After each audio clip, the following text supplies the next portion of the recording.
ሰላም ለሁላችሁ ይሁን ወንድሞቼና እህቶቼ፣ የአክብሮት ሰላምታዬ በያላችሁበት ይድረስ። ፓስተር ሽመልስ ነኝ።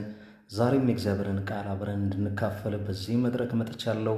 ልናገርበት በልቤ ያለው ክፍል የሚገኘው በዘፍጥረት መጽሐፍ ምዕራፍ 31 ቁጥር 29 ላይ ነው።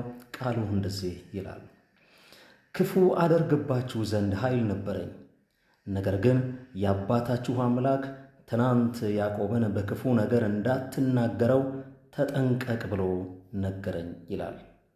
ይህንን የሚናገረው የያዕቆብ የቅርብ ሰው አጎቱ የሆነው ላባ የሚባል ሰው ነው።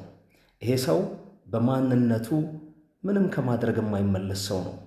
የያዕቆብን ጉልበት ለመበዝበዝ በተንኮል ያጠመደው፣ የላቡንና የድካሙን ዋጋ ከመቀማት ወደ ኋላ ያላለ፣ ዛሬም እጁ ላይ ያለውን ሁሉ ለመውሰድ ዘመዶቹን ወዳጆቹን አሰባስቦ የመጣበት፣ በገዛ አንደበቱም እንደተናገረው ክፉ አደርግባችሁ ዘንድ ኃይል ነበረኝ የሚል ሰው ነው። ለያዕቆብ ብቻ ሳይሆን ለልጆቹና ለልጅ ልጆቹ እንኳን የማይራራ አይነት ክፉ ሰው ነው። ነገር ግን ደግሞ ክፉ ለማድረግ አለኝ የሚለውን ኃይልና ጉልበት ይዞ መጥቶ እግዚአብሔር የከለከለው ክፉ ማድረግ እንዳይችል ጣልቃ ገብቶ ያስቆመው፣ ይህንኑም ከመናዘዝ ውጪ አማራጭ ያልነበረው ሰው ነው።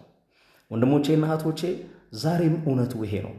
ክፉ ላደርግብህ እችላለሁ፣ ክፉ ላደርግብሽ እችላለሁ የሚል ምንም አይነት ሰዋዊም ሆነ አጋንንታዊ ድምፅ ቢኖር እግዚአብሔር ስለ እናንተ ትላንትና ቀድሞላችኋል።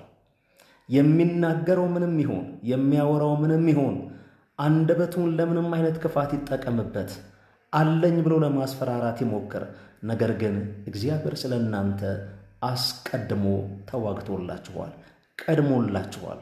ዛሬም የሰይጣን ኃይሉ ያለው ጉልበቱ ያለው አንደበቱ ላይ ነው። ወንድሞቼና እህቶቼ፣ እግዚአብሔር በኪዳኑ ታማኝ ነው። የወዳጅ ፊት ይለወጣል፣ የዘመድ ፊት ይለወጣል፣ የጓደኛ ፊት ይለወጣል፣ የሰው ፊት ይለወጣል። የማይለወጥ ፊት ያለው እግዚአብሔር ብቻ ነው። የማይለወጥ ኪዳን ያለው እግዚአብሔር ብቻ ነው። ስለዚህ ነው እግዚአብሔር ለሕዝበ እስራኤል ሲናገር እናንተ የእስራኤል ልጆች እኔ እግዚአብሔር አልለወጥምና የጠፋችሁ አይደላችሁም ብሎ የሚናገረው። መጽሐፍ ቅዱስ በኢዮብ ምዕራፍ 5 ቁጥር 16 ላይ ክፋት አፏን ትዘጋለች ይላል። የክፋትን አፍ መዝጋት የሚችለው እግዚአብሔር ከእናንተ ጋር ነው። ስለ እናንተ የሚዋጋ፣ ስለ እናንተ ቀድሞ የሚቆም፣ ስለ እናንተ አስቀድሞ የሚቀጥር እግዚአብሔር ብቻ ነው።